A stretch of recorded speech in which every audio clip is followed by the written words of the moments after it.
Thank you for being with the show today. And I want to remind everyone, if you would please subscribe to the channel. It doesn't cost you anything. It's a quick little click there, and it really helps us keep going. My guest today is Angelique Benham, and I'm really excited to hear about her Bigfoot story. So welcome to the show, Angelique. Thank you. Thank you for having me. And tell me, how did you get interested in all of this? Well, it started about 25 years ago. I had a up close encounter with a male Sasquatch along the river, along the lake shore of a lake up in northeastern Washington called Sullivan Lake. And he looked so human that I didn't know I was looking at one of the forest people. I thought it was just a man with hypertrichosis. And but there was just something about the interaction that was very odd. It just didn't sit well with me, and it stayed on my mind. And so I did a little bit of research online. And of course, back then you couldn't really find a lot on the internet. It was still, I think, Yahoo is who we went through for our search engine back then.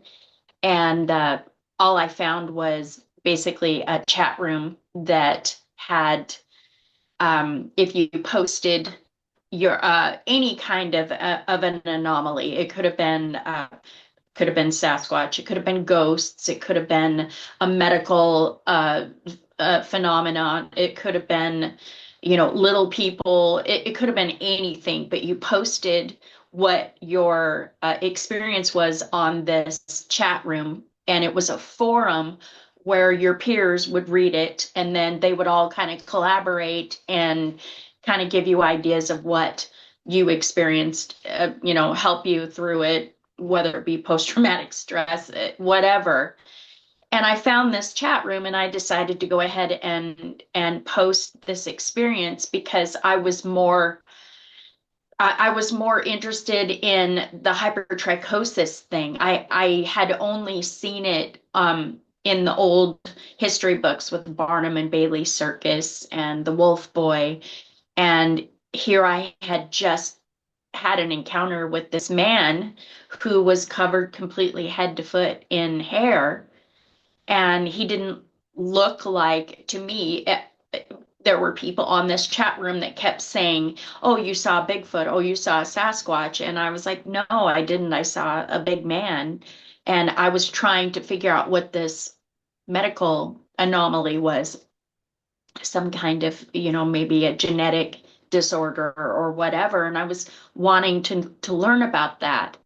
And no one would give me an answer other than they kept saying Sasquatch, Bigfoot. And I kept arguing with them because in my, experience and my frame of reference was the Patterson-Gimlin film that was from 1967 that everybody knows, with the Bigfoot walking across, the creek bed. And he didn't look like that at all. He looked like actually a very handsome man, just covered from head to foot in hair. And so that wasn't the answer that I wanted. And quite frankly, back then, when I was still learning the internet, I was in college at the time, and it was still just getting to the point where everybody had a computer in their home. I had just bought my first computer. So, the fact of, firewalls and hackers and all this other stuff hadn't really come to the forefront yet. So when people were being asked to give out personal information, a lot of us were doing that. And I may have at that time given out information to enter this chat room.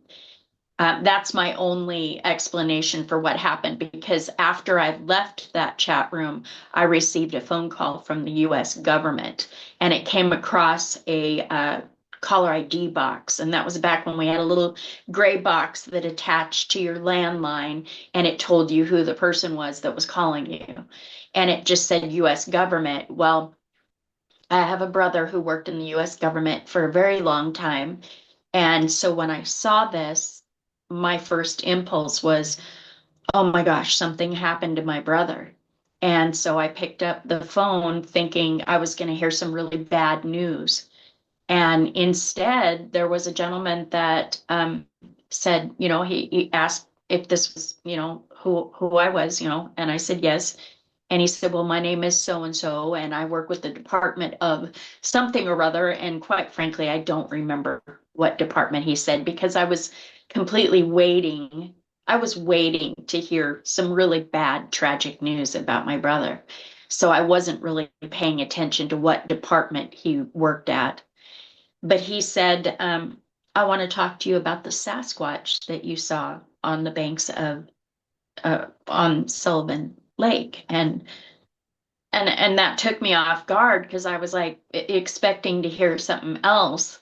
And when he said that, I just kind of went, no, I didn't see a Sasquatch. I just saw a big hairy man. And he kind of, and I can't say he laughed. He didn't laugh, but he kind of gave me a bit of a almost exasperated, I guess, where he just kind of went, I want to talk to you about the Sasquatch that you saw at Sullivan Lake.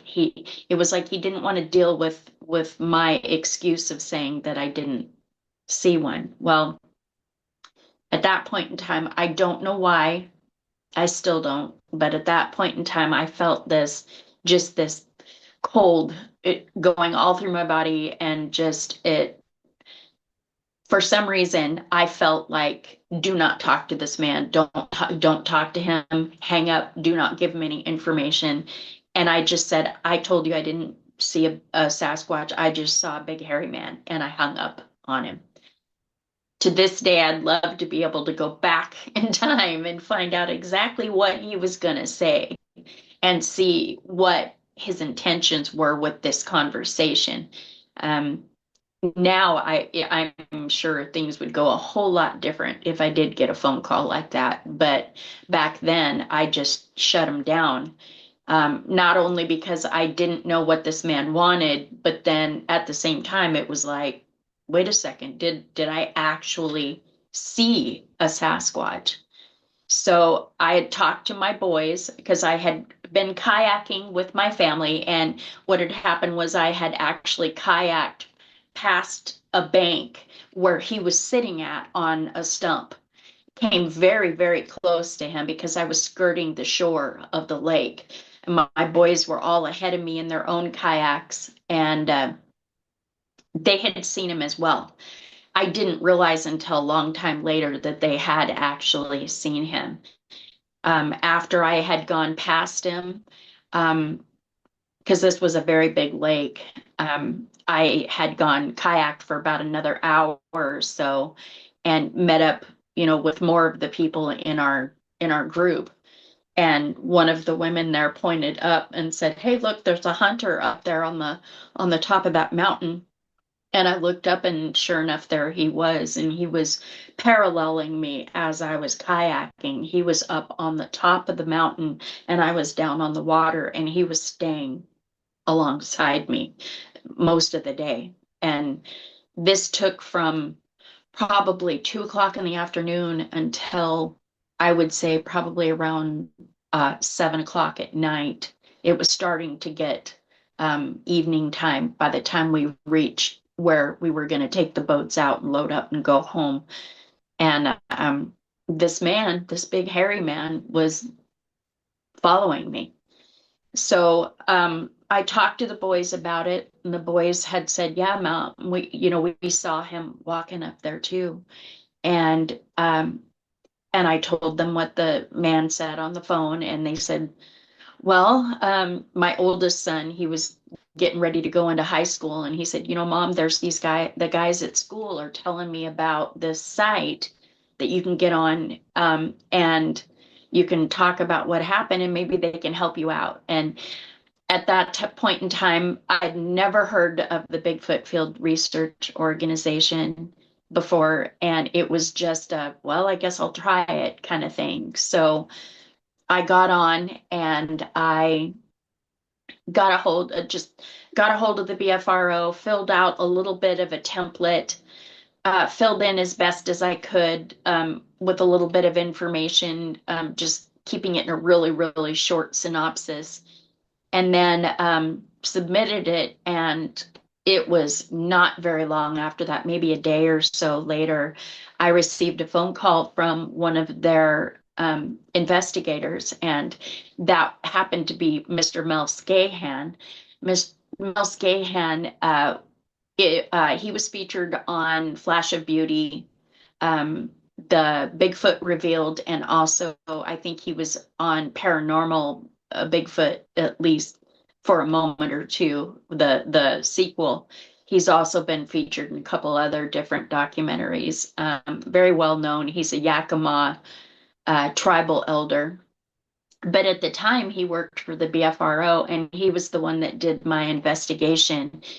And we must have talked for probably 4 hours, 3 or 4 hours. I mean, we were on the phone for a very long time. And by the time we hung up, we'd actually become friends. And we've been friends ever since. And he and his wife are just, they've kind of been our mentors throughout this journey that we've been on over the past 25 years. And they were kind of our go-to people for when we would have an experience. We would contact them, and then they would walk us through it and help us be able to learn what to do next. And from then on, it just became a journey that has completely changed our entire family's lives, from just having a chance sighting to interacting with the forest people, communicating with them, and actually forming our own research team where we've been able to work, in collaboration with some fantastic people. We've worked with Dr. Igor Burtsev. You've been able to exchange some information back and forth with um, Melba Ketchum, and her laboratory.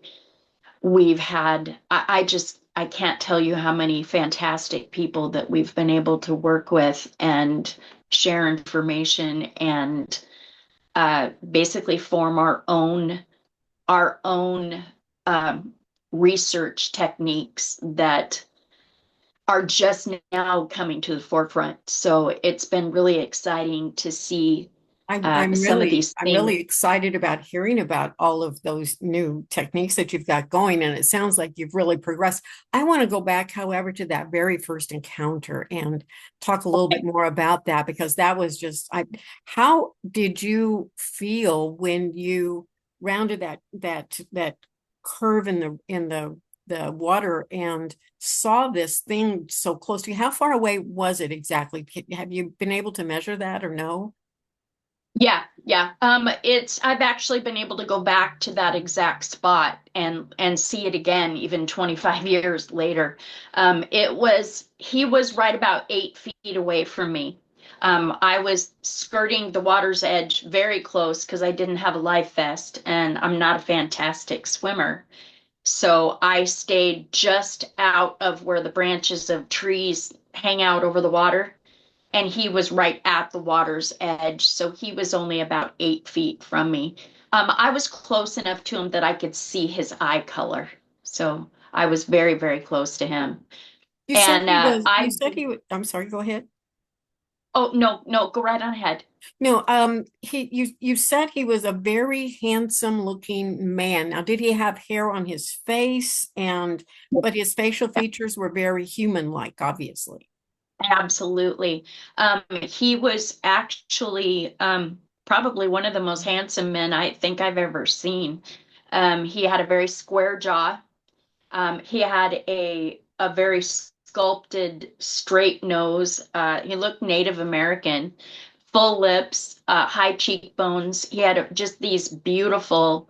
His eyes were what caught me the most, and his eyes were a beautiful, very light, almost gold colored brown with really dark lashes. So his eyes were just a really handsome man.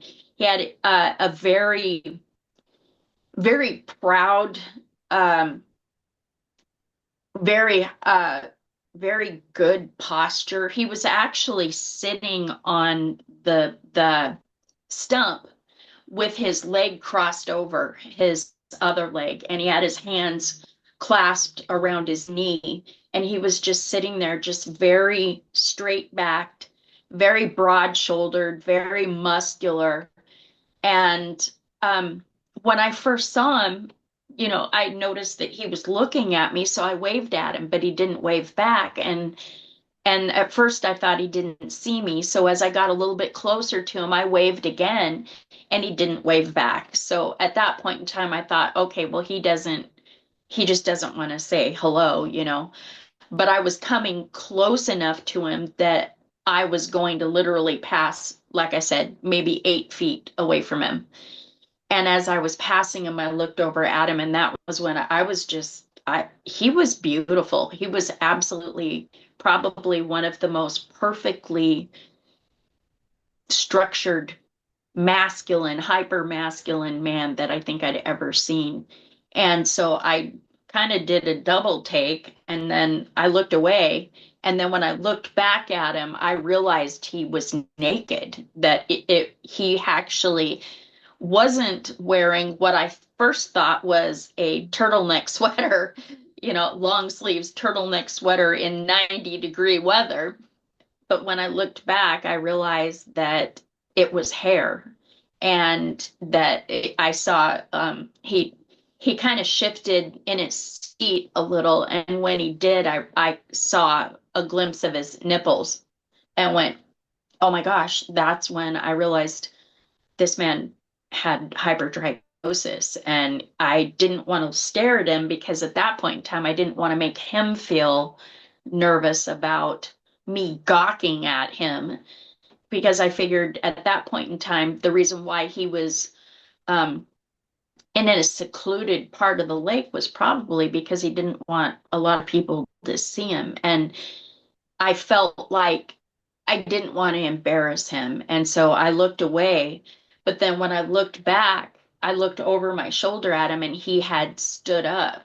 And when he stood up, he had turned sideways. And I'm not kidding, the muscles on this man were so enormous, and they rippled like he had moved a branch out of his face. And when he moved this branch out of his face, I could see his biceps and I could see his arm muscles ripple. And he also stepped up with his foot. And when he stepped up with his foot, I could, that muscle along the outside of your thigh, it just rippled, just like a jogger, like an Olympic jogger. It just rippled. And I just kind of sat back and went, oh my gosh, I've never seen anybody that was that muscular, that wasn't, say, Olympic bodybuilder or whatever, but he didn't have that on steroids look. He had more of a proportionate for his height, and his height was enormous. And I remember looking at him when he stood up and thinking, this man has 2 feet on my dad. He's got 2 feet. He's 2 feet taller than my dad, and my dad was 6'6". So I knew he was probably at least 8 feet tall. And nobody in that area where this was at, a small town, nobody talked about a man who was probably world record height and covered in hair. So it didn't sit well with me. And quite frankly, at that point in time, I didn't really believe in Sasquatch. I knew that they probably existed, but they wouldn't be where I was at. I don't know if that makes sense. If they existed, they would look like the Patterson-Gimlin film, and they probably lived over in that area, but not where I was at. So it completely it didn't click with me what I was looking at. I was more thinking that this really handsome man had hypertrichosis, and he did it work? Did it cause gigantism? I mean, why, what is it about this anomaly? And that's why I ended up getting on the website, was I wanted to learn more about the anomaly, Now not thinking, your sons yeah. also saw him as well. Is that right? Yes, Okay. yeah, they So, did. and you saw him for what, 2 to 3 hours where he was pacing you on the hillside? When I when he took a step up the bank and was behind me on the bank, he disappeared in the trees.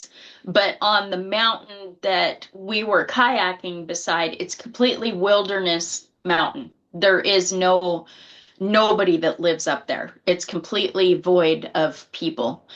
And there's trees that go up, but then there's a bald knob that goes completely over the top of this one part of the hillside, and then that drops down into the trees.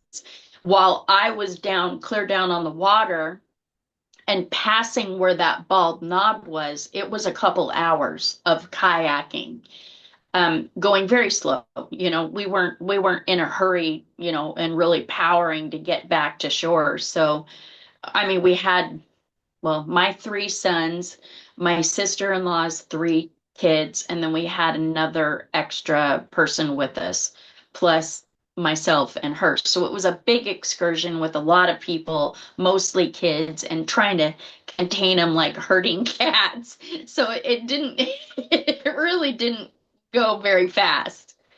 So it took most of the day. And while I was kayaking, I would look up on the mountain and I would see him paralleling me, and he was looking down at me. And we literally were almost side by side each other for a couple hours until he dropped down into the trees where I could no longer see him again. But I could still tell that he was there all the way to the shore up until evening. I could still feel that he was watching us.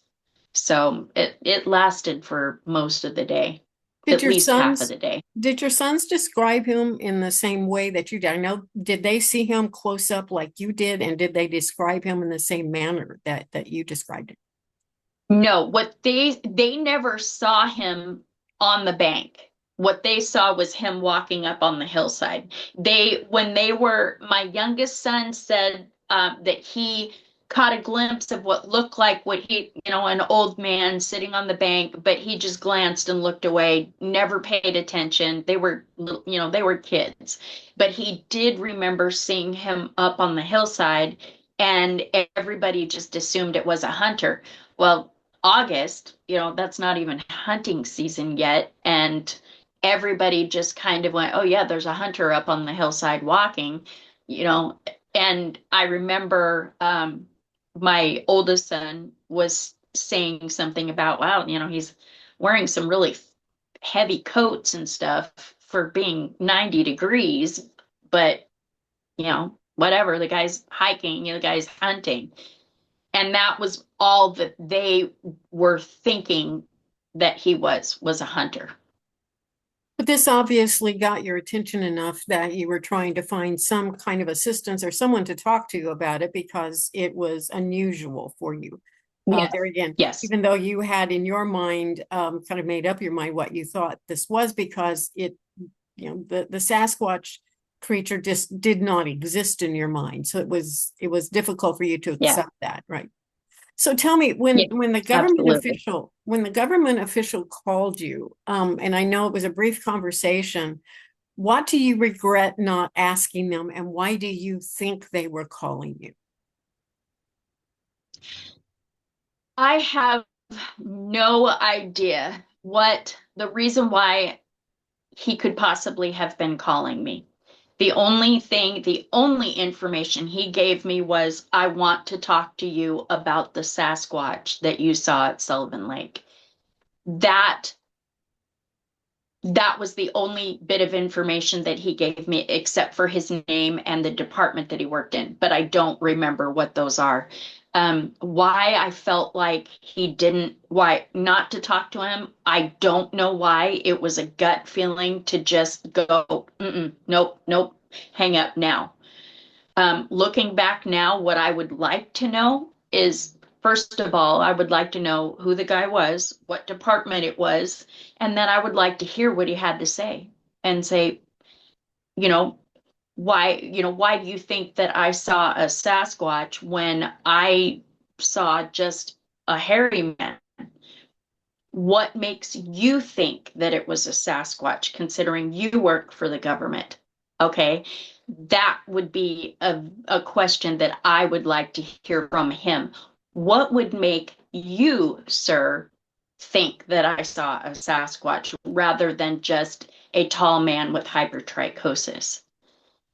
You know, it would be interesting to hear his side and see whether or not it's anything that he was trying to discourage me from or whether or not he was trying to encourage me. I don't know. I wish I knew now, but Do you know if back then, any, my if thought, any, do you God, know if anyone on the website that you were chatting with people about, do you know if any of those people were ever contacted about some of the phenomena that they were experiencing by government officials? No I one. have, yeah, I have no idea. In fact, that was the last time I ever even utilized that. When I shut it down and they kept saying Sasquatch, I just gave up because that wasn't the answer I was looking for. I was actually looking for the name of the genetic disorder, which was hypertrichosis, but nobody could come up with that name. They kept saying Sasquatch. And that wasn't what I was looking for. So I kind of washed my hands of it and gave up. I don't know if anybody else in that forum ever got contacted. I never even opened it again. So I don't even know the name of it at all. It was just a 1 day thing where I went, oh, this seems like a good place to try to see if I can find out what that was. And I wrote, what I'd seen, how I had seen it, and then listened to the people chat and or not listened, but watched the people chat about it and come up with some ideas. But a few of them said Sasquatch, and it was just like, that wasn't what I wanted to hear. I didn't want to hear Sasquatch. I wanted to hear what the name of the genetic problem was with the hypertrichosis. Exactly. So So, they weren't really able to help you very much to find what you yeah, had made up your mind it was. And it took you a while, I'm sure, to determine yeah, that Sasquatch is yeah, actually perhaps what you had seen that day. Have yeah. you heard of anyone else since you have been in the community now for some time and you have been amongst people that have had, sightings, obviously. Has any of those had government contact asking and inquiring questions? Not that I know of. Not that I know of. That was, um, I've heard of a couple people who have been in other parts of the United States that have, but in my area, no, I haven't heard of anybody. And that's where another thing comes up for me is why did this person call me? Why did they call me? Was it an official call or was he on his lunch break and just called and happened to see it and hey, I want to find out about what happened and I'm curious because I've had my own. I don't know what his purpose was. And man, I wish I could turn back time and find out. Exactly. Yeah, I'd love to know. I'd love to know about that as well.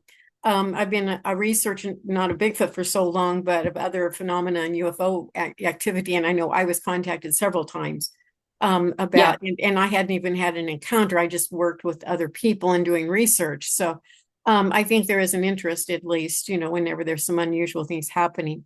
Now you were yeah. talking about moving on and getting involved with a lot of people and doing a lot of research now. So tell me, what are some of the things the exciting things that you're doing now to out in the fields that might help in the way of discovering more information about Sasquatch?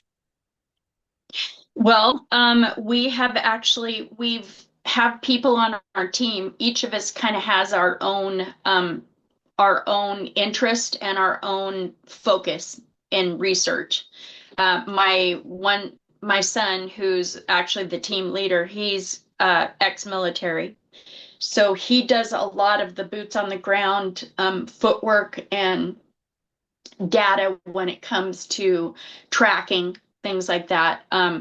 I'm a tracker. I've been a tracker most of my life. So what my son and I do is we work together in going out in the field, finding structures, and then around those structures, we start, we'll cast prints, we'll get hair samples, we'll set up spots where we can interact with them. And it got to the point where we started bringing other people into this, where we had Tanya Marie.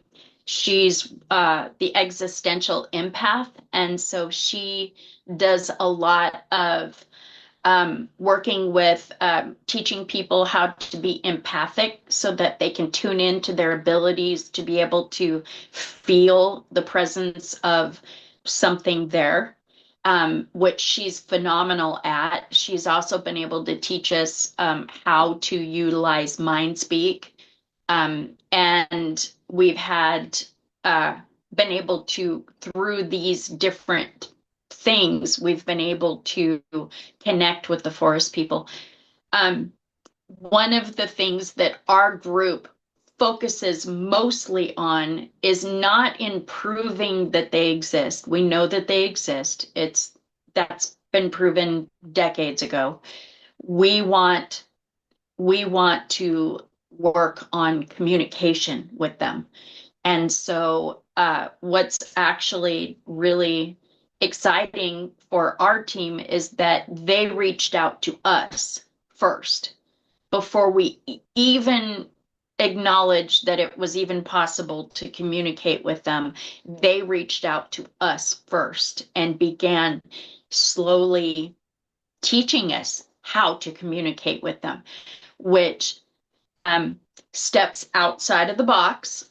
So you have to leave behind your you have to leave behind everything that you knew before and say, okay, I'm willing to try something totally different. I'm willing to try something that I've been taught since a child doesn't exist. I'm willing to try it just to see if it'll work.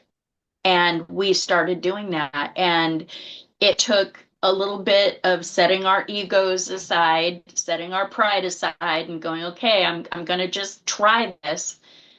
And as soon as we did, we started having absolute amazing success, to the degree that now there's a clan that comes over and they bring us gifts, and they create glyphs out of sticks next to these gifts, and they're teaching us what they mean, which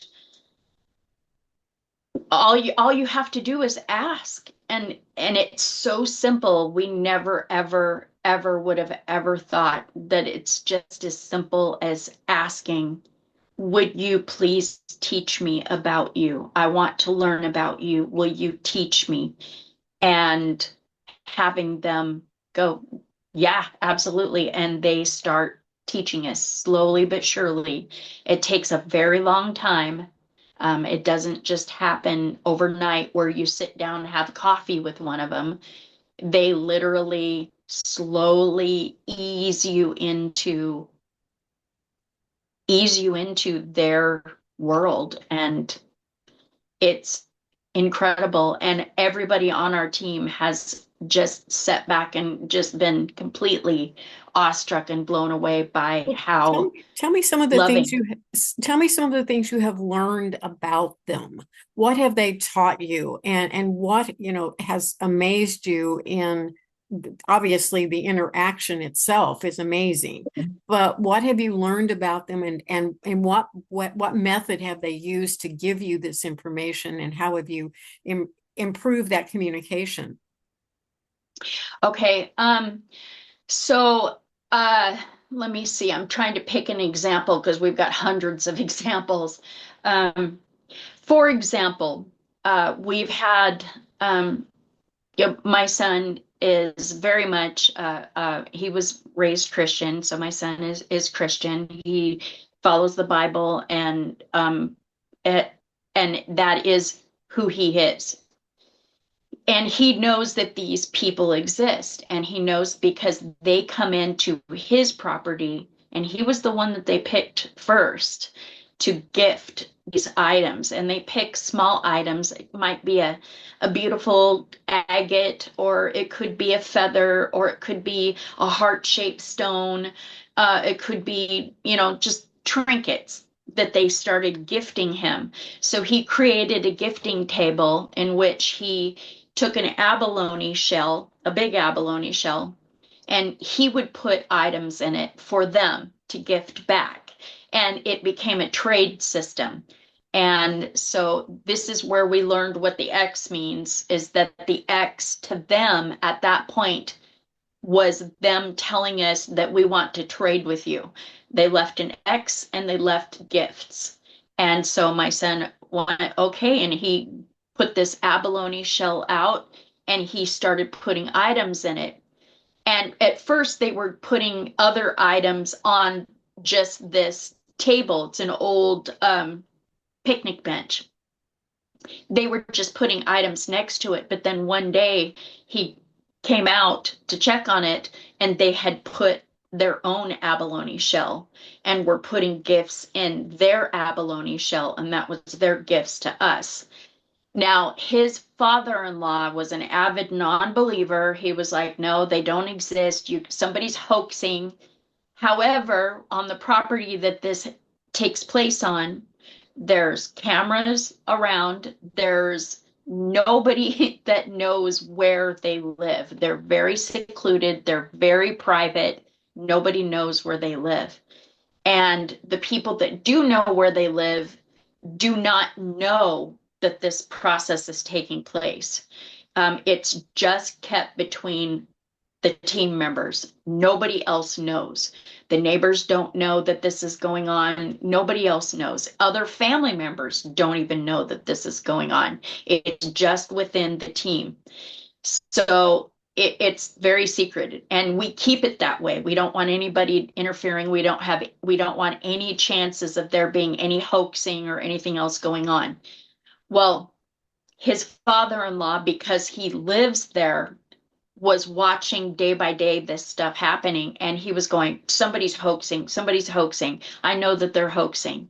And they said, okay, well, Dad, you try it. You go out there by yourself with nobody around, and you say out loud or say in your mind, either way, but tell them, I'm leaving you this gift, put it in the abalone shell, and then be ready for what happens. And everybody else is not going to be involved. It's going to be just between you and them. And he said, okay. Well, he took his cross off his neck, and the cross was the very last thing that his dad had given him before he died. So it was a very, very, very treasured item. And he did it to kind of be a bit, I guess sarcastic to my son and say, well, they're not going to take this. I'm going to leave this. And my son and his wife both went, you don't want to do that. You don't want to do the very, please don't put grandpa's cross in they're going to take it. No, they're not. He took it off, put it in the shell, and it was gone the next day. So my daughter-in-law, the granddaughter of the man whose necklace it was, she went out to the woods by herself, away from everybody else, away from my son, away from her dad, away from everybody, and just privately said, I know that, my dad left this necklace for you, and I know that you took it, but will you please bring it back? It's a treasured item. We love it. Please bring it back. And everybody just, everybody was just kind of saddened because this sentimental item was gone. And they just kind of went, oh, well, he had to sit back and go, yeah, you're right, it did get taken. Well, they went to work, everybody's gone, everybody's at work. The cameras are on, and nobody entered the property. And when they got home, that cross was not only back in the abalone shell, but they had weaved a little, like a crown, a little circle of wildflowers, and had stuck it on the top of the cross. So it was like it was almost, when my son saw it, he said, my first thought was, oh my gosh, they made a crown of thorns to put on the cross.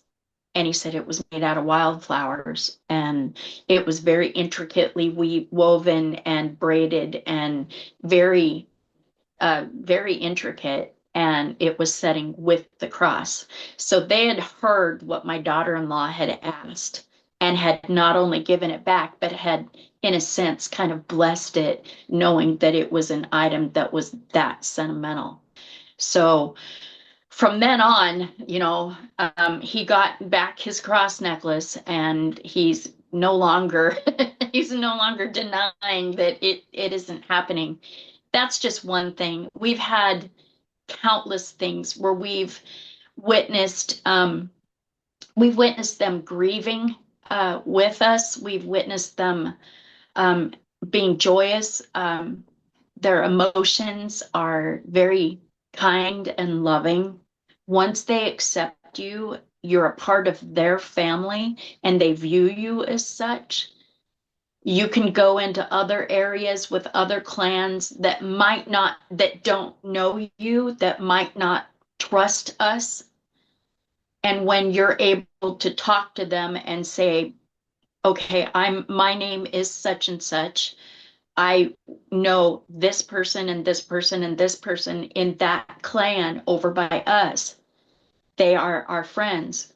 And then they begin to accept us. And so it's becoming like, if you can think back in the old days of the tribal of native tribes, we've been adopted, and we can go to other clans and tell them, I'm from this clan, and they'll say, okay, friends. And then they'll start working with us. They'll start gifting. They'll start communicating with us.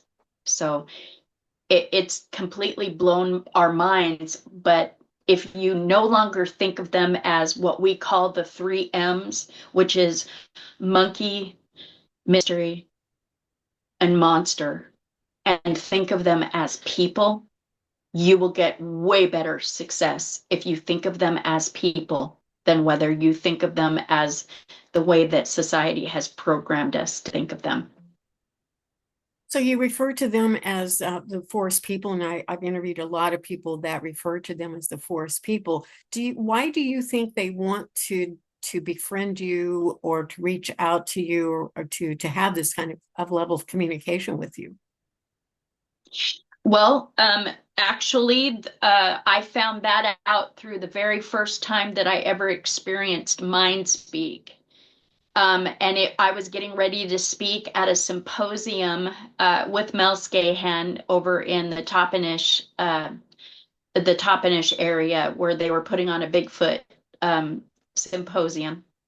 And I was getting ready to leave the next day, and I had talked to the scientist, Dr. Igor Burtsev, out of Russia, and he had taught me, how to utilize mind speak, and said, this is something that our government has been working on since the 1970s, and it is a scientific fact.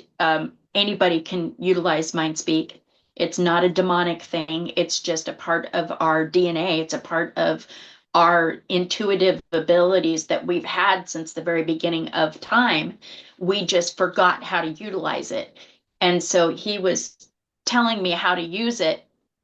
So I was working on learning. And in the very beginning, you kind of go, "Ugh," and you try really hard and you don't realize that it's actually a whole lot easier than that. And once you get the aha moment where you figure it out, you find out that it's it's very, very simple. But the very first time that I experienced having them communicate to me through mind speak telepathy, I was getting ready to go to this symposium the next day. And I thought to myself, and I kind of thought it out loud. And I said, what do you want me to tell my people about you? I'm getting ready to teach our people about you. What do you want me to say? And plain as day, there, I'm thinking to myself, I'm going to get something, like, we're from another planet, or, something profound. All I got was tell them that we're people and to stop killing us. No, wait. Okay. Okay. That's what you want. That's what I'll tell. And I've had countless interactions with them through mind speak, and they have been adamant about, please stop killing us. We are people. We're people just like you. Please stop killing us. And Wow, that's the first time I think I've heard about the killing of the Bigfoot. I mean, I've heard of a few incidences. I've interviewed a few people with that. What is your knowledge base of what they are talking about? Is this some kind of mass um, project of some sort? Is this individuals going out? Because I mean, it seems in today's time, and I want your feedback on this.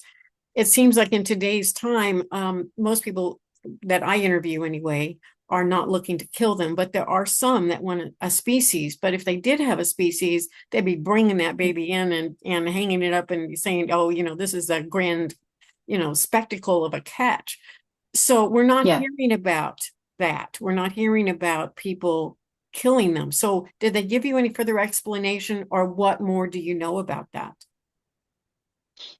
the only thing that I know of, and I can tell you honestly, is that I know of many, many people. I have some very dear friends who work in, some of them, like Dr. Burtsev, who work in the Russian government, science. I know other people, many, many different areas all over the world. And what it comes down to is that our governments are kind of trying to hide them. They're kind of trying to keep them separate and segregated, because first of all, you can't tax somebody who lives freely. And once they're discovered to the point where common people are going, oh yeah, they live there, they're going to have to shut down the woods. They're going to have to try to seclude them. They've already done that in a lot of different areas. Theodore Roosevelt, I've been told, now can't go back into history, but I have been told by some who have looked over some legal documents from back then, who said that that was part of what Theodore Roosevelt had done with the national parks, was that those were actually supposed to be segregated for the forest people, but it was to be a very, very tight-lipped thing where it wasn't meant for it to be disclosed to the common people. Because there again, once you're looking at an ancient tribe, this is going to blow it's going to blow the roof off of, those that have been dealing with, the different uh, evolutionary, beliefs, as well as spiritual beliefs. These are people who have been able to sidestep out of all of those boxes. And when you throw in a catalyst like that into a society that has been trained to remain within your box, it completely just destroys it. It just causes the whole infrastructure to crumble. I So totally, yeah, it's, totally agree with you 100%. I can so see that. Um, yep. I guess my greater question is when they told you repetitively and stop killing us, did they give any reference as to who was killing them, where this killing was happening, and what's Oh, happening to those bodies when they're being killed? yeah. So, a lot of times it's hunters. It's a lot of times it's people that are out in the woods that are just, that have something happen and they're brought so much fear that they just shoot first and then go, uh-oh, this one, uh-oh, and kind of the shoot, shovel, and shut up kind of theory, where a lot of them have just been like, uh-oh, I killed somebody accidentally. And those that do report it, Fish and Game come in and they're swept away. They're picked up, they're taken, and we don't know where they go. We have a couple theories, some hypotheses here and there, but nobody really knows what happens to the bodies. Now, that's when a person, I do know that I have a friend who worked in Fish and Game, and he was able to tell me, because he's no longer with Fish and Game, that they had a code for if somebody hit one on the highway or if somebody had something happen, there was a code where they could say across the airwaves. Because I don't know if you remember, but I know back in the 80s, everybody had a scanner, police scanner, and everybody was eavesdropping to find out what the gossip was going on in the neighborhood, with the police. But he said that the code was that there was a black cow, or there was a black, it was something like it was a bear and a cow, but it was two totally different, totally normal things that you would, oh, somebody hit a bear on the highway, uh, somebody hit a black cow on the highway. And that was when people would go, okay, well, somebody hit a black cow, but that was the code, was that they knew that it wasn't a just a cow, it was a black cow, and that meant it was to be taken care of. Road was blocked off, that was taken care of. People were it came in, gathered up the body or whatever, it was taken away. And the person that hit one of them, we have talked to one report. We did get a report in where somebody hit one, and they were told not to tell anybody that they had killed a grizzly bear.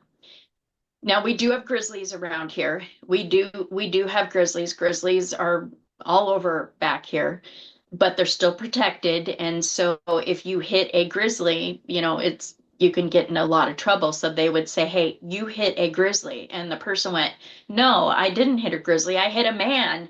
And they said, "You hit a grizzly. And if you tell anybody that you hit this grizzly, we're going to take you to prison. We're going to take away your guns. We're going to take away your house. Your wife and family are going to lose you because you're going to go to prison. So let's just keep this quiet between us.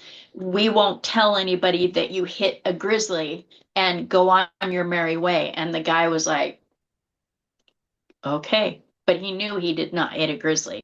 And he talked to us about it and said, yeah, that wasn't a grizzly. That was not a grizzly. So, we have a lot of connections inside this community, and you can talk to each other, but you can't really talk outside of the community. Once you get outside of the community, you're just a nut job. People think you're insane. People are like, "Oh no, don't listen to what they say. They're schizophrenic or whatever." But when you're within the community and you're talking and sharing information with other people within this community, you find out that you're not alone. Other people are experiencing exactly what you're experiencing. So it's kind of nice to be able to have a community that we can do that with. But less than probably 10 years ago, before YouTube and the Facebook and all these other platforms, we couldn't just talk to people in Montana and listen to what happens to them over in Glacier. We couldn't talk to the people down in Texas in the Big Thicket. We couldn't talk to people up in Minnesota. So now that this has all made uh, the entire world approachable and being able to talk to everybody, this community is growing with people finally being able to come out and say, this is what happened to me. And then everybody else goes, yeah, it happened to me too. Everybody thinks I'm crazy, but I know exactly what you're talking about. So, It's a much but more connected community. I have to 100% agree. I mean, the YouTube, yeah. the Bigfoot shows, just on that are Mhm. out there. I think it's made people feel more comfortable with the possibility of what they saw being Yeah. naturally a Sasquatch. The forest people that are you're gifting with, do you see them, or is it mostly just telepathic communication and then just this physical interaction through the gifting and the other things that they do to communicate with you? Oh no, we've seen them. We've seen them. We've had they're very shy. They stay within like the canopy of the trees, but you'll see them moving around, pacing back and forth, kind of staying within the shadows, but you can make out their silhouettes. They don't like their faces being seen. They're very, very private about their faces and particularly their eyes. But we've had some visuals where we've had one that we've nicknamed Braids because he literally braids his hair like a Native American, and he puts feathers in his hair. He looks very tribal, very big man, very has a great sense of humor. Some of the things that they do are really comical. I've had visuals of a woman and her child and her teenage daughter, and been able to be able to see them up front, personal, right there. Um, I've also had a young male. I would say probably about if I compare them to one of our kids, it would be about junior high age. Um, I've had one come up, touch my face. I've had let's see, we've seen them walking across the hillside. We've seen them walking across fields. We've had them sitting under trees, hiding behind trees. We've been able to make visuals of them, but they're very, very, very private. And when they know that you know that they're there, they will try to distract you to look the other way so that they can get out of the way and hide back into the trees. They don't like their faces being seen. And I'm not really sure why, because some of them are very beautiful. Some of them are absolutely beautiful. One of the young girls that I've seen, teenage girls, she's beautiful. She looks like a Australian Aboriginal woman. She's very, very dark complected, beautiful, big brown eyes, full lips. She has a little bit of a wide nose, but very, very pretty. But when you go to look directly at her, she'll look away. She'll hide behind something, she'll block her face. Her mother puts her fists up on both sides of her eyes and hides her face. The men just kind of pull back, get into the shadows, or they'll hide behind trees, and do the tree peeking thing where they'll look at you and then they'll hide behind again. They're very, very private, but yeah, we do see them. We do see them. It's not like a daily thing. They come in and out, usually in the middle of the night when everybody's asleep. And but during the day, periodically we'll spot one. One of the children was standing in the driveway, and my son went outside to go get in his pickup and startled him. And he said he was just running down the road, and he could hear his feet paddling down the driveway as it ran off into the trees. And he goes, "Mom, it looked like a kid like 6 years old, just running off into the trees. And he goes, and I know it was one of them. And I'm like, yeah, it was. We've had I've been on campouts with I don't know if you're familiar with Barbara Shoup. Mhm. Um, Yes, yes, Barbara I am. Shoup. Mhm. Yeah. So I went on one of her, actually a couple of her campouts with her and her Shoop Troop. Great group of people, and they're all experiencers and researchers, and it's a very secret uh, area that you're not allowed to go. You're not allowed to tell. You have to sign a contract before you go in that you don't hoax anybody and that you don't disclose the area for protection of these forest people, which we all sign. And we were the first day that we were there on our first camp out, my son looked over across and there was a female standing in the trees with beautiful red hair over her whole body. And he just went, Mom, I just saw one, and like, yeah, that night we had him come in and we could hear their footsteps around our tents. And there again, like I said, everybody signs the contract that nobody is allowed to go sneak into other people's camps and hoax. So when we heard the footsteps come up to our tent, and they were bipedal, very heavy, just thump, thump, thump, and then they went down the side of the tent and let us know that they were there. And as each camper showed up throughout the week that we were camped there, every night as somebody new would come in, they would get the same greeting of the swiping down their tent and stuff. So um, it just as you're around them, kind of where to look. You feel where they're at first. You get like an intuitive, maybe the hair will stand up on your neck or on your arms, and you'll go, okay, I can feel them. The last camp out that we were there, we actually utilized something that we had never tried before, that we decided that we were going to do collectively as a group. Um, one of our one of my team members, Tanya Braddock with the Existential Empath podcast, she was teaching me how to utilize light language. And are you familiar with what light language is? I may be, but Okay. I don't know that term. Okay, so light language is basically if you're Christian and you've grown up in a church, light language would also be considered speaking in tongues. Mhm. It's basically whenever you're wanting to pray, but you don't know how to pray or what needs to be prayed about, you just know that there needs to be prayer. You just open up your mouth and you just start speaking, and it's a it's basically spirit knows what needs to be prayed, and so it takes what to most people would sound like gibberish, takes it and utilizes it. So we decided while we were at Barb's to go ahead and try using light language as a group of people rather than just her and I while we were out in the woods.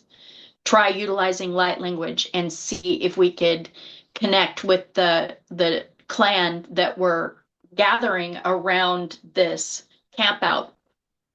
So we were teaching the other campers how to use light language and how to be able to connect with the forest people through the light language.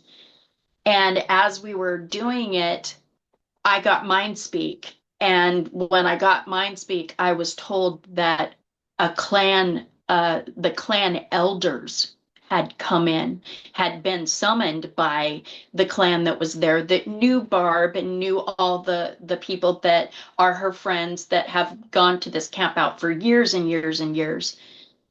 That clan knows Barb and knows everybody, but they didn't know us. They didn't know myself. They didn't know Tanya. And so I got mind speak telling me that these tribal elders were coming in, and it was a high honor to Barb and her group to have these tribal elders. And I'm only referring to them as tribal elders because they are the clan leaders, high-ranking medicine man. It would be the equivalent of a chief.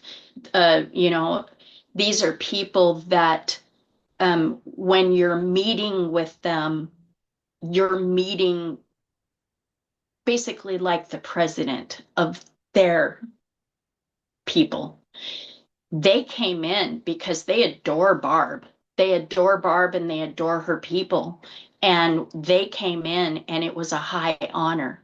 And so it was for me and Tanya, it was a huge honor to us to be able to show Barb and her family and I call them family because they are like family, to show them that these people are to be honored. And so I'm Native American, and I was on a powwow trail for 4 years on a drum team. And there's certain songs that they play at the beginning of each powwow, and it's an honor song where the veterans come out and the chief, the tribal elders, they come out into the arbor holding the flags of the tribe, the flag of the United States, and this goes on at every powwow to start the ceremony. And it's a honor song. And so as these tribal elders came in, we were honoring them with tobacco, and they stayed within the camp the entire week that we were there. They would come in at night and you could see them shoulder to shoulder standing just out of the firelight, just against the trees, staying outside of our group while we were around the fire, while we were talking, while we were laughing, while we were there. They stayed back just far enough. And then at the end, when everybody would disperse and go to their camps and go to bed, they would retrieve, and then they would go back out into the woods, quite a ways out, and then they would stay amongst themselves during the day. And then in the evening, when we would all gather around the fire, they would come in again. And at the very last night that we were there, I asked them through MindSpeak, I said, what can we do to honor you for having come to us? Because I know as when at the end of the powwow with any of these tribal elders, you gift them tobacco, you gift them Pendleton blankets, you gift them sage, sweetgrass, cedar, food. And I said, what can we gift you? And I got, we don't need those things. We don't need blankets, but you can gift us with your honor song. And so at the end of the day, when everybody was getting ready, it was our last night at the powwow, and I knew that the elders were going to retreat and that they were leaving. I got up with a hand drum and I sang the honor song, and everybody stood. We gave honor to them, and they just at the end nodded and went back into the forest. And it was like the honor that they were asking was to be honored for who they are, not That's oh my gosh, you know. that's an amazing story. It's just I could feel it as you were talking about it. It was very profound. Is there anything we haven't covered? Anything else that you'd like to leave the audience with? Just that if you would like to see some of the things that have been going on, may I go ahead and put a plug in for Sure, those on our absolutely. team? Yes. Um, if you would like to tap in and see some of the photographs, the videos, we have a YouTube channel. It's Legacy Discoveries in Search of the Truth, and it's manned by my son, and it will show you day by day the interactions, the gifts that they've given us, the footprints that we've been able to obtain, the handprints. That's all on YouTube. We also have Facebook on 2 pages, Legacy Discoveries in Search of the Truth. You can also reach Tanya Marie at Existential Empath, and she fantastic job of teaching how to do mind speak, how to tap into your uh, empath empathic abilities and intuition. And also Jesus Payon, he actually was Gonzo from Breaking Bad. He is has got Breaking Bigfoot, and so tap into his YouTube, and he's got some fantastic information. He's one of our satellite members, so yeah, definitely check into him as well. And of course, Barb Shoop, she is now an author, so she has her own book out, and also is coming on a second one as well. Penny Rummel, she has also a book out, and our dear friend Tom Cantrell. Amazing authors. You're going to just be infatuated with these people as soon as you lift up, Absolutely. Yeah. A read lot of one of those their books. names pop up that I've interviewed. So yes, I really appreciate it. Thank you so much, Angelique, for coming on the show. And you just have a wonderful story and a beautiful way of telling it. So I really appreciate you being here. Thank you, and I appreciate you having me here. Thank you so much. And I want to also extend a thanks to the audience for watching and remind you to please like, share, and subscribe to the channel because we do need you to watch and we need you to share. And we certainly need you to subscribe. So I do appreciate you being here. Remember also my book, Threshold to Encounters, you can pick that up on Amazon.com, and we will see you next.